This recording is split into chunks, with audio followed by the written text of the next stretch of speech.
Welcome to this video. I'm going to be showing you how to fix it when the pictures are not showing in the gallery of your Android phone. Okay, so first of all, the first thing that you must try is you want to long press on your power button, and then basically you want to restart your phone and then wait like 5 minutes and then turn it back on. And then you want to go into your gallery to see if the pictures have been returned. Sometimes that can happen where the pictures just disappear and then return. And then the next thing you want to do is you want to go into your settings.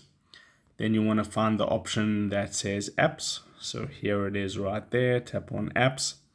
And then basically you want to look for the app gallery. Okay, so I'm going to search for gallery.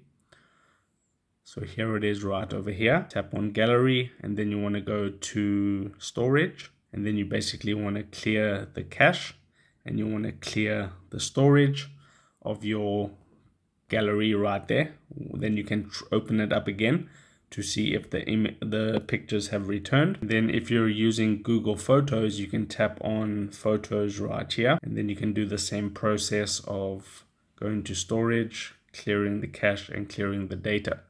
Okay, so that's all you have to do, and then hopefully your problem gets resolved. So if this helped you out, drop a like onto this video and I'll see you in the next one.